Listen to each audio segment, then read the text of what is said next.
자, 여러분 안녕하세요. 반갑습니다. 12월 24일 화요일입니다. 크리스마스 이브입니다. 서인주 팩토리 광주 경제 부동산 아파트 소식들 살펴보고 있습니다. 어제 광천동 지하철, 이 상무지구 광천동, 그 오가는 이제 지하철 이야기들 좀 나눠드렸었는데 꽤 많은 분들이 관심을 갖고 계시더라. 광주 시민들의 지하철에 관한 생각들 여쭤봤었는데, 지하철 설치, 건설 찬성합니까? 반대합니까? 한번 이야기를 들어봤었는데요. 꽤 많은 분들이 답변을 주셨습니다. 일단 찬성 볼까요? 찬성, 제가 투표를 좀 했었는데 한 60여 분 정도가 댓글로 의견을 남겨주셨습니다. 이 지하철 건설에 대한 의견들 보시다시피 찬성이 압도적으로 많습니다. 이 37대 11, 이 보면은 이 37대 11. 그러니까 광주 시민들이 142만 명 이렇게 놓고 보면 압도적으로 찬성 의견이 이게 많은 것을 볼 수 있을 것 같습니다. 물론 이제 우리 방송 보시는 구독자 여러분들께서는 이 경제 부동산 또 관심이 많은 분들이다 보니까 아마 이 지하철 건설이 광주의 미래를 위해서 필요하다라는 입장들을 조금 더 많이 보여주신 것 같고요. 반대도 사실 11표가 나왔습니다. 37대 11, 한 7대 3, 8대 2 정도 이렇게 볼 수 있을 것 같은데요. 이렇게 이제 이렇게 결과, 투표 결과 좀 정리를 좀 해봤는데 재밌는 표현이 좀 될 수 있을 것 같아서 간략하게 이거 먼저 보여드리고 여러분 안녕하세요. 반갑습니다. 서인주 기자입니다. 살펴보도록 경제부동산 아파트 소식들 살펴보도록 하겠습니다. 내일 이제 크리스마스인데 여러분들 성탄절 연휴 어떻게 보내십니까? 저는 이제 딱히 그렇게 종교가 없어가지고 뭐 교회나 성당 이런 데는 가지 않을 것 같습니다. 어린 시절에는 이 크리스마스 성탄절 굉장히 좀 설레기도 하고 그랬었는데 지금은 큰 설레임은 없습니다. 방금 이제 저희 집 펑펑 뭐 이렇게 폭죽이 터지는 소리가 막 났었거든요. 위에서 뭔가 층간 소음인가 이렇게 생각을 하고 대수롭지 않게 생각을 했었는데 계속 폭탄 터지는 소리가 펑펑펑 나더라고요. 그래서 딱 돌아봤더니 바로 이제 뒤에 보시는 여기 우리 아파트 뒤 여기 이제 바로 뒤편이 패밀리랜드가 있는 곳인데 이 패밀리랜드 방면에서 오늘 뭔 그 축제가 있었던 모양이더라고요. 축보가 터졌다. 조금 볼 것인데 좀 아쉽더라고요. 아무튼 그런 소식이 있었습니다. 광주 광천동 이 상무 광천 지하철 소식, 광주 부동산 시장이 어떻게 보면 큰 이 변수, 이 중요한 요인이 될 것 같은데 이걸 놓고 이제 많은 분들의 생각들이 교차를 되고 있는데 이제 제 구독자님들 여러분들 이제 의견을 여쭤봤더니 이 찬성이 37, 그리고 반대가 11표 나왔습니다. 이게 이제 뭐 일반적으로 광주 시민들의 전체적인 여론이라고 말하기는 그렇지만 그래도 상당수 많은 분들이 상무 광천동에 들어가는 지하철, 이 버스 터미널이 있는 이곳에 지하철 설계 자체가 안 된 것부터가 말이 안 된다라는 이제 그런 생각으로 무조건 해야 된다. 인프라 구축 차원에서 지하철 무조건 만들어야 된다. 멀리 보고 가자. 고민할 필요도 없다. 무조건 1번이다. 무조건 만들어야 된다. 광천동 교통 대란 어떻게 처리할 것인가? 신세계 복합 쇼핑몰, 더 현대 복합 쇼핑몰 곧 내년에 이제 착공이 들어갑니다. 공사가 진행되면 앞으로 3년 5년 정도 지나면 광주에 달라진 모습들, 유동인구도 폭발적으로 늘어나겠죠. 현재 광천 사거리 이 사거리 주말 보면 차들이 꽉꽉 막힙니다. 일일 평균 교통량 광주에서 가장 많은 이 축에 들어왔는데 14만 대 정도가 왔다 갔다 합니다. 근데 복합 쇼핑몰이라든가 주상복합 아파트, 광천 재개발 이 사업들이 추진이 되게 되면 일일 교통량이 최소 17만 대, 많게는 30만 대 가량 왔다 갔다 하는 사람들 굉장히 많아질 것이다. 이 강기정 광주시장은 이 교통정책 광주의 미래 방향성을 이 친환경으로 보고 있습니다. 이 대자보, 이 대중교통, 자전거, 그리고 이 교통, 이 대중교통 이걸 통해서 차보다는 걸어서 다니면서 친환경 쪽으로 할 수 있는 그런 환경, 우리 말하는 알리100이라고, 알리100, 이제 이런 기조를 따라서 가야 된다. 탄소 절감을 해야 된다. 라는 건데, 당장 이제 조금 불편할 수가 있죠. 이 차가 익숙해진 우리 일반 시민들 입장에서는 당장 지하철 공사, 지금 2단계 공사가 이제 진행되면서 많은 분들이 이제 출퇴근 시간에 교통 체증을 비롯해서 사고 우려가 높습니다. 이 복공판 공사들이 이렇게 좀 반듯하게 안 된 게 아니라 이렇게 경사가 좀 됐고 차선이 이렇게 있다가 또 이렇게 바뀌고 그렇습니다. 개인적으로는 제가 살고 있는 양산동 바로 옆에 이 첨단까지 가는 그 도로, 일곡에서 양산동 첨단으로 넘어가는 그 구간 2단계 아마 한 10공구, 11공구 정도 된 것 같은데 거기 이제 공사가 진행이 됩니다. 이제 여기도 이제 교통체증 이제 문제들이 좀 나타나게 될 것 같은데 아무튼 좀 감수해야 될 이제 그런 숙제인 것 같습니다. 지하철 공사가 뭐 판다고 바로 되는 건 아니죠. 상당히 시간이 필요한 건데 이 만들어지면 일단 지금 광주는 지금 요거 1호선 요거밖에 없지 않습니까? 근데 2호선은 순환선이 되게 되죠. 이게 좀 기대가 됩니다. 이게 되게 되면은 지하철만 타면 웬만한 곳은 지하철 타고 움직일 수 있기 때문에 개인적으로도 지하철이 만들어진다면 지하철을 이용할 것 같습니다. 제 생각으로는 이 와중에 이제 이 상무 광천동까지 이제 이어지는 상무 광천 그리고 챔피언스 필드 광주역까지 그 이어지는 7.8km 공사비가 한 7천억 가량 예상이 됩니다. 현재 상황인데 아직 이제 확정된 건 없습니다. 이 광주시가 국가의 재정을 좀 기대할 수밖에 없는 상황이니까 국가의 의지, 또 기재부의 예비 타당성 조사, 또 면제 이런 과정들을 돌파해야 되기 때문에 광주시의 의지 못지않게 중앙 정부를 설득하는 그런 논리들 그리고 또 명분, 또 국회 권력, 이 국회의원들 정치인들의 또 지원 사격도 필요하다. 이제 여러 가지가 복합적으로 돼야 된다. 그래서 이제 갈 길이 뭔데 아무튼 시민들의 이 찬성 여론은 압도적으로 높다라고 이제 쭉 분석을 합니다. 그러면 이제 반대를 하실 분들, 이제 반대는 한 8대2, 한 20% 정도가 반대한다. 이렇게 좀 볼 수 있을 것 같은데요. 일단 공사 기간이 너무 길다. 힘들다. 고통스럽다. 불편함이 너무 크다. 이제 이런 의견을 제시해 주셨습니다. 네, 그 다음에 재원 낭비, 돈 낭비다. 광주 인구 구조를 보자.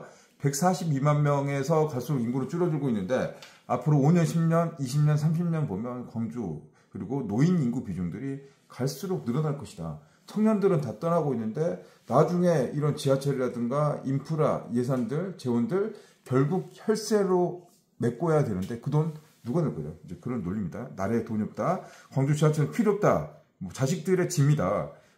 이 노인과 아파트만 남는 광주 타당성이 없는데 이거 왜 만드냐라고 이 반대 의견 보이신 분도 계셨습니다. 차라리 그 돈으로 이 도로에 투자하고 이 저출산 그런 예산으로 써라라고 이야기를 해주셨습니다. 물론 이제 반대하시는 분의 입장들도 이제 이해가 됩니다. 그런데 이 광주 발전 측면으로 봤을 때는 어제도 제가 말씀드렸지만 고속도로가 먼저 만들어져야지 거기서 산업의 발전, 물류와 교통의 혁신이 일어나는 것처럼 광주가 소멸되고 있고 작아지고 있는데 이거를 그래도 이렇게 손 놓고 속수무책 방치하다 보면 더 쪼그라들 수 있다는 겁니다. 축소시대, 축소사회에서 그나마 광주가 할 수 있는 이런 인프라들, 정주 여건들, 그런 이제 기반을 토대로 한 단계 좀 성장하고 발전할 수 있는 또 메가시티 시대가 앞으로 될 것 같은데 그 메가시티, 이 호남권의 중심도시 광주, 그래서 이제 코스트코라든가 그 복합 쇼핑몰 이런 것들도 계속 있어야 되겠죠. 차곡차곡 만들어져야 된다. 황천 지하철 저는 개인적으로 찬성합니다. 이 지하철 만들어져서 이 말대로 그 지하철 기왕에 만들어진 거니까 이게 이제 시너지를 좀 내야 되죠. 그렇게 됐을 경우에 광주 도시 경쟁을 높일 수 있다라는 관점에서 보게 될 거고 앞으로 진짜 10년 후에 광천동의 그 미래를 봤을 때는 교통이 지하철 안 들어가고는 정말 진짜 뭐 할 수 있는 게 없을 것 같아요. 우리 BRT라고 버스 라피드 시스템이죠. 이 대중교통 이 시스템 그리고 트램 이야기 나왔는데 이 도로 하나를 그냥 잡아먹는 겁니다.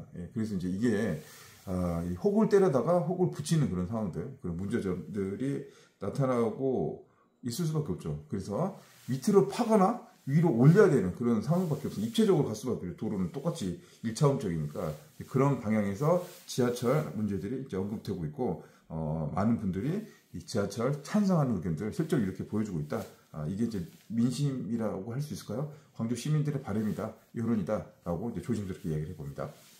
자, 쓰레기 소각장. 저희도 이제 집에서 그 쓰레기 꽤 많이 나옵니다. 저희 식구가 5명입니다. 5명. 그러니까 뭐 쓰레기 뭐 갔다 오면은 뭐 쓰레기 막 나오죠. 음식물 쓰레기도 나옵니다. 최근 들어서는 음식물을 그 뭐죠 이렇게 하는 거 음식물 쓰레기를 딱 넣으면 이렇게 해서 이제 하여튼 그거 음식물 쓰레기를 깔끔하게 정리해주는 그런 이제 장비들 기계들도 나왔습니다. 여자들이 굉장히 좋아하는 여성분들이 좋아하는 그런 이제 주방 가전 제품인데 음식물 쓰레기 뭐 처리하고 쓰레기 나오는 것들 결국엔 이제 우리가 먹었잖아요. 인풋이니까 아웃풋이 나오고 이제 결국 해소를 해야 되는데 쉽게 말하면 쓰레기 소각장 이 상무지구 보면 이 쓰레기 소각장 있었죠. 예. 그게 이제 한 20년 좀 넘은 것 같은데 요거 이제 철거되죠. 없어졌어요. 사용이 중단됐다. 노후화됐다. 그리고 그 자리는 광주를 대표하는 대표 도서관을 만든다. 지금 공사가 진행 중입니다. 그렇다면 142만 광주 시민들의 그 쓰레기를 어떻게 처리할 것이냐. 이거 꼭 필요합니다. 쓰레기 안 처리하면 난립니다. 하루라도 쓰레기차가 안 돌아다니면 도시가 완전히 더러워지잖아요. 환경, 또 질병 문제도 있기 때문에. 그래서 그 쓰레기 소각장을 이제 새롭게 지어야 됩니다. 최첨단으로. 불을 떼면은 열이 나오니까 그 쓰레기를 태워서 나온 열까지 활용할 수 있는 이제 그런 방식으로 이제 기술의 발전, 기술의 진보가 이루어졌다는 겁니다. 그래서 요거를 이제 선정을 해야 돼. 새로운 땅에 만들어서 이게 한 2, 3만 평 정도 필요하니까 요거를 2년 전부터 광주에서 쓰레기 소각장 이제 이름을 좀 바꿨습니다. 쓰레기 소각장이 왠지 좀 약간 좀 그렇잖아요. 좀 그래서 자원 회수 시설, 자원을 회수하는 시설. 결국엔 쓰레기 태워서 소각을 시킨다든지 그런 겁니다. 그래서 이제 구청을 통해 가지고 이제 몇 군데 이제 이렇게 입지를 본 거죠. 근데 광주의 중심축 말고 구석대기, 구석 외지 외곽 쪽, 그쪽을 선정해서 이제 알아보는데 쉽지가 않습니다. 일단 주민들이 반대합니다. 이 해당 주민들이 쓰레기 소각장 하면 왠지 냄새 나고 뭔가 이렇게 좀 집값이 떨어질 것 같고 환경적인 거나 뭐 영양적인 거나 뭐 그런 이제 선입견이 좀 있어서 반대를 다 했단 말이죠. 그래서 기존에 하겠다는데 그리고 입지를 선정해서 동의서를 받았지만 요건에 또 안 맞은 거죠. 그래서 계속 자초 안 되다가 광주시가 이제 최근에 이제 엊그저께 최종 입지를 선정을 했습니다. 어디냐? 광주 광산구 삼고동. 광주 이제 구속이죠. 한평. 그 경계 지점에 있는 이 광산구 삼고동 25,000평 정도 되는 부지에 광주 자원 해수 시설 거기를 설치하겠다. 또 보시면 이제 위치 보시겠죠. 가는 쪽에 만드는데 다른 지역도 한 5개 정도가 경쟁을 했었는데 여기를 보면 입지가 개발 제한 구역이 아니다. 그린벨트가 아니라는 소리입니다. 이 그린벨트 내의 부지는 이 그린벨트 푸는 게 굉장히 어렵습니다. 환경부도 국토부도 인허가 과정을 받아야 되는데 통상 이런 것들이 1년에서 2년 정도 인허가 기간, 행정 기간이 필요합니다. 여기 없으니까 빨리 지을 수 있다는 거죠. 그리고 소각열을 이렇게 공급할 수 있는 산업단지, 빅그린 산업단지, 우리 보면 DGM, 캐스퍼 만드는 공장이고 이 자동차 산업단지, 금호 타이어도 이제 이전을 하려고 준비를 하고 있는 그런 이제 산업단지가 가깝게 있다는 겁니다. 도로 옆에는 4차선 도로가 있기 때문에 접근성이 좋다. 쓰레기 이렇게 정리하고 나오고 그런 거 좋아서 여기로 결정이 됐다고 합니다. 아무튼 자원 회수 시설, 뭐 not in my backyard, 님비 현상이라고 할 정도로 이제 이런 것들 이제 반대하는 목소리들이 지금도 나오고 있는데 결국은 어딘가는 해야 되고 또 하려고 하면은 인센티브도 줘야 되고 주변에 이제 주민들이라든가 그쪽 지역을 발전할 수 있는 그래서 이제 이런 고민들 숙제들이 이제 우리 지역 사회에 남아 있다 이런 부분 좀 참고하시기 바랍니다. 자 구독자님 질문입니다. 아마 나이가 좀 젊으신 분 같으세요. 문자로 이렇게 보냈습니다. 가끔씩 이제 구독자님들 문자나 카톡 또 연락 오시는 분 계세요. 뭐 여쭤보시는 분도 계시고 뭐 의견을 좀 물어보시는 집을 팔아야 됩니까 말아야 됩니까? 언제 파는 게 좋을까요? 얼마에 팔아야 될까요? 분위기가 어떻습니까? 전세로 내는 게 좋지 않을까요? 전세로 살아야 될까요? 월세로 살아야 될까요? 어디 아파트가 좋을까요? 가구 올리는 데가 어디가 좋을까? 잘 모릅니다. 그거 개인의 몫입니다. 집이라는 거는 다 기준이 틀리죠. 자기 생각하는 것들, 가치관, 환경들, 처한 위치, 자금력 여러 가지 다 틀리기 때문에 내가 만족할 수 있는 수준에서 내가 이제 그 행복한 집이 최고 좋은 수준이다. 아무리 좋은 집인데 20억, 30억인데 내 돈이 2억밖에 안 돼. 못 들어가는 거죠. 그런 거는 언감생심. 그 뱁새가 황새를 쫓아가다가 다리가 찢어질 수도 있다. 그런 이야기도 나오고 내가 마음이 편하고 행복하면 그게 좋은 집이다. 근데 살면서 집값이 올라가면 더 좋은 집이죠. 근데 그거를 알아맞히기 힘들다. 그래서 이제 공부도 하고 이야기도 주고받고 그렇게 나누고 있는 겁니다. 질문. 광주 첨단 3지구에 심내혈관연구소 그거 들어오면 좋아지나요? 그리고 두 번째는 이 첨단 3지구에 코스트코 못 들어오나요? 이게 두 가지 질문 문자로 그래서 제가 답을 해드렸습니다. 일단은 첫 번째 질문에 대한 답이죠. 이 첨단 3지구 심내혈관연구소 들어서면 좋아지는 당연하지 좋아지죠. 무조건 국가에서 정책을 만들어준 연구소 들어오면 좋은 겁니다. 국가에서 하는 사업들은 대부분 이제 그 기관들이 있죠. 1단계, 2단계, 3단계. 그리고 기재부에서 예산이 이제 반영이 돼서 오기 때문에 국가 사업은 거의 그대로 진행된다라고 이제 보시면 됩니다. 물론 시기가 문제가 될 수는 있겠지만 심내혈관연구소는 질병관리청에서 주관합니다. 이 코로나 때 질병관리청의 역할이 중요했었죠. 예산 얼마 1,000억 정도 확보가 되어 있습니다. 첨단 3지구 이 장성 광주 경계지점이죠. 여기 6,000평 규모의 국비로 지원됩니다. 우리 보면 이제 병원에서 보면 이제 사람들이 이제 전 세계적으로 질병이 심장마비, 스트레스, 뇌졸중, 뇌혈관 질환, 뇌출혈 이런 걸로 쓰러지신 분들 많이 계시잖아요. 요거를 국가적으로 관리해주고 연구해주는 그런 시스템이 우리나라에는 없었습니다. 그래서 질병관리청에서 이 전담 관리 기관을 만들기로 결정을 했습니다. 심내혈관 연구소. 그 당시 이제 저도 이제 그때 제가 전자신문에 근무할 때 광주 과학기술원이라든가 전남대, 조선대 교수님들이 TF팀 구성해서 이 사업 수주하려고 했던 게 한 15, 16년 전이었거든요. 장선쿤 같이 껴가지고 했었는데 그게 이제 결실이 맺어져서 이 사업들이 이제 진행이 되게 된다. 이제 내년부터 이제 공사가 시작이 됩니다. 이 공사가 진행이 되고 한 4년 정도 걸리면 이제 심내혈관센터 이제 의료죠, 병원, 바이오 이런 사업들이 광주 첨단 3지구 장성 이쪽에 만들어진다는 소리인데 일단 의사들 요즘 이제 저희 아들이 이제 대학 가게 되는데 이 대학에 봤을 때 이 넘사벽이라는 게 의대, 치대, 약대 이런 데는 진짜 넘사벽. 뭐 지방에 있는 의대 이름도 잘 모르는 의대지만 사실 보면 다 서울대 수준이더라고요. 그렇게 이제 수준이 높은 이제 그런 이제 의대가 요즘 인기가 많지 않습니까 이제. 그래서 이제 그런 것들이 만들어진다면 우수한 인재들이 첨단 3지구 그리고 또 기업들이 만들어진다. 일단 1,000억은 시드머니가 되겠고 요게 하나 만들어지면 요걸 통해서 2단계, 3단계 이런 거 이제 막 하죠. 정부의 국책 사업을 유치를 할 수가 있고 지자체의 사업을 만들어 가지고 또 새로운 기업들 유치할 수 있는 그런 토대, 모멘트가 되는 겁니다. 그런 측면에서 봤을 때 이제 인구 유발 효과, 고용 효과는 12,500명.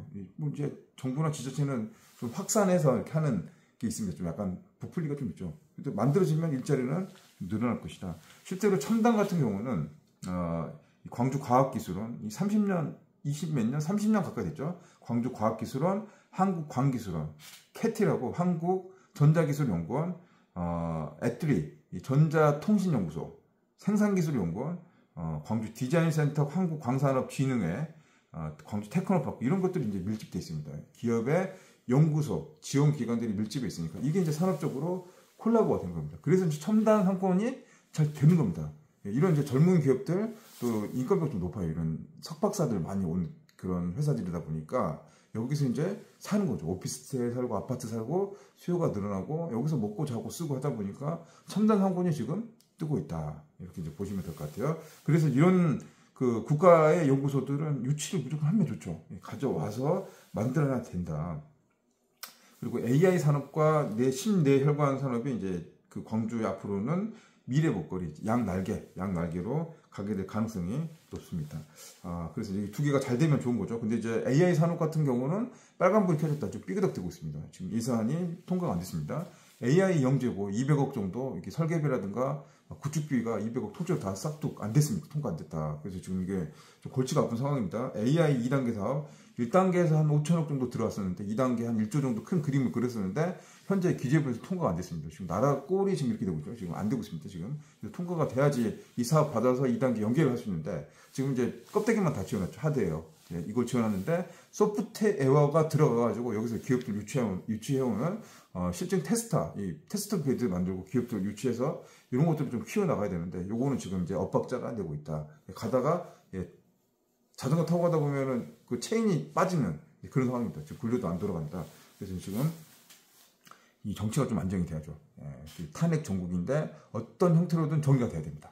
그래가지고 광주 산업, 지역 산업들 문제없이 돌아갈 수 있게끔 이렇게 우리도 관심 갖고 지켜봐야 된다. 그 말씀 다시 한번 강조를 해드립니다. 자, 오늘 이제 시간이 저녁 시간입니다. 오늘 크리스마스 이브인데 오늘은 아들과 오래간만에 영화를 한편 보러 가려고 합니다. 오늘 영화 하얼빈 개봉했다고 합니다. 영화관 안 간 지가 꽤 오래됐습니다.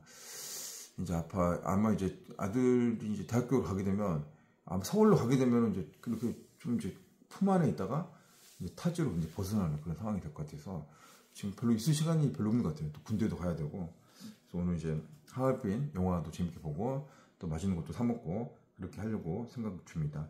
어제 제가 그 프랜차이즈 이 가맹점 대표님하고 저녁 자리에 함께 했습니다. 그래서 연말 송년회 겸 소주도 한잔 하고 수안지구 7080 가서 노래도 한 곡 부르고 수리춤 취해가지고 그 영상 그냥 송년 기념으로 하나 올려놨는데 술 깨고 보니까 이제 부끄러워서 낯이 간지럽습니다. 아무튼 연말이다 보니까 그런 거 좀 이해를 해주시고요. 프랜차이즈 사장님 사업을 되게 많이 하시고 가맹점 140곳 관리를 하시는 분인데 지금 화정동 제가 유튜브 찍었는데 화정동에 식당 4개 공유 주방 형태로 창업을 했습니다. 이 어려운 시기에, 이 시기에.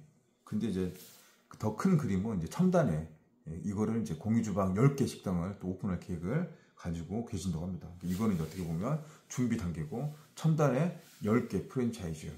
생각은 누구나도 할 수 있는데 그걸 실현하는 게 사실상 이게 어려운 일인데 광주에 이제 백종원이 되지 않을까 싶기도 합니다. 아무튼 근데 이 사례를 보면서 자영업 식당 갈수록 먹고 살기가 힘들어지는구나. 이게 이제 규모화, 기업화, 시스템화 돼서 요즘은 이제 창업시장에 프랜차이즈 아니면 살아남기가 힘든 시장이 되었다고 합니다. 일반 서민들이 진입하기는 쉬운데 이거를 버티고 유지해 나가기는 갈수록 어려워진 시대. 이 시대를 우리가 살아가고 있다. 이렇게 이제 생각됩니다. 결국에는 각자 도생, 자기의 경쟁력을 높이는 그런 수밖에 없는 것 같고요. 또 체력이 근육이다. 건강을 키우는 그런 것밖에 없는 것 같습니다. 자, 연말 오늘 이제 준비한 소식들은 여기서 이제 인사를 드리고 크리스마스 성탄절 잘 보내시고 며칠 남지 않는 2024년 잘 보내시기 바랍니다. 그럼 다음 시간에 또 뵙도록 하겠습니다. 여러분 고맙습니다. 감사합니다.